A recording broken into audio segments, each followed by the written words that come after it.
Ah, le salariat.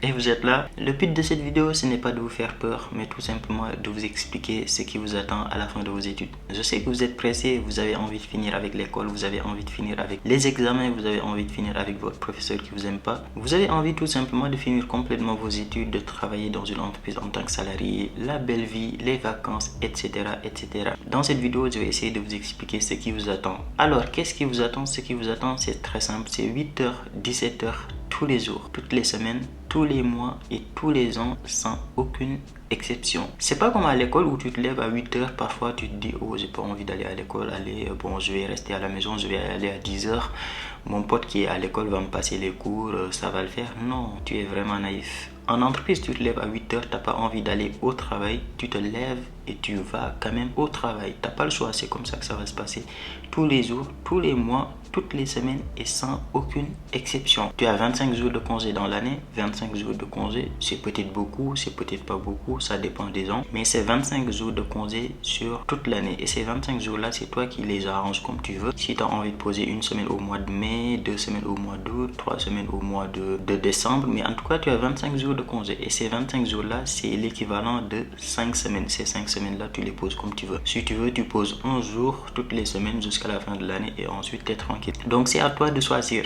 Mais par contre, ne sois pas naïf non plus. Si tu as envie, par exemple, le 15 juin, par exemple, tu as envie de poser un congé de 3 semaines pour aller au Sénégal parce qu'il y a ton frère qui fait un mariage, mais que ton responsable te dit non, tu y vas pas parce qu'il y a trop de boulot, parce qu'il y a trop de choses à faire, parce que les sujets n'avancent pas, bah tu y vas pas quand même. C'est lui qui a le dernier mot. Donc c'est lui qui va décider s'il va accepter tes congés ou pas. Donc tu n'as pas non plus la possibilité de faire ce que tu veux. Ça dépend vraiment de ton responsable. Donc ça, c'est une chose. Et parlons d'ailleurs de ce responsable-là. Ce responsable, c'est quelqu'un qui va te donner des ordres, qui va te demander de faire tel truc, qui va te demander de le remplacer sur tel sujet, qui va te dire, bah, demain matin, je suis pas là, faut que tu m'aides, bah, tu es obligé quand même de l'aider. Est-ce que tu peux dire non, que tu es occupé, que tu peux pas le faire? Tu es vraiment naïf. Non, tu peux pas le faire, sinon tu es viré. Non, je rigole, tu n'es pas viré quand même pour ça, mais tu vas créer une mauvaise ambiance et ensuite c'est toi qui vas payer. Je te préviens. Si tu as la chance de devenir manager ou responsable, c'est-à-dire tu as des gens que tu vas manager, des gens que tu vas demander de faire des choses, des gens que tu vas ordonner à faire certains trucs, ces gens-là vont faire très souvent des grosses bêtises. Ils vont faire des conneries et ça va retomber sur qui? Ça va retomber sur toi, bien sûr. Qu'est-ce que tu penses? C'est toujours comme ça. Tu vas manager des gens qui vont faire des conneries, qui vont faire tomber des trucs, qui vont faire des bêtises par-ci par-là. Ça va tomber sur qui? Bah, ça va tomber sur toi. Donc c'est comme ça que ça va se passer. Alors le salariat, les points positifs quand même, il y en a un tout petit peu. Allez, tu as quand même un salaire. Oui, tu as un salaire. Mais ce que tu dois savoir, c'est qu'en tant qu'étudiant, tu as la CAF, tu as des réductions sur le transport, etc.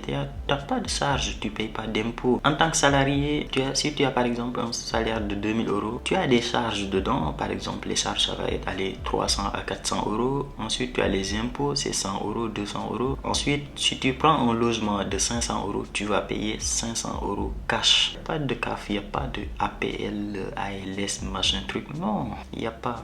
Sauf si tu as 4 enfants ou 3 enfants. Là, tu peux avoir des réductions. Là, tu peux avoir la CAF. Mais sinon, tu n'en as pas.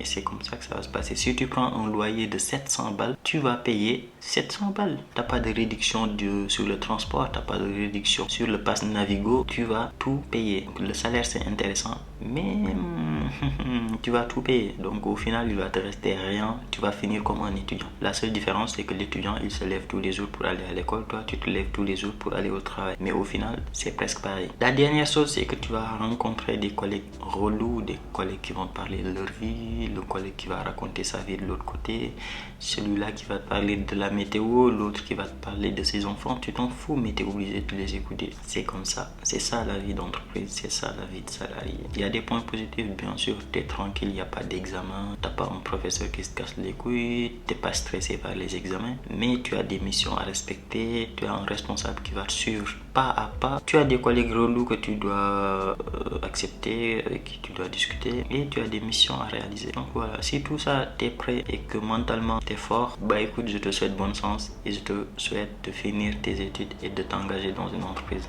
Voilà, ciao.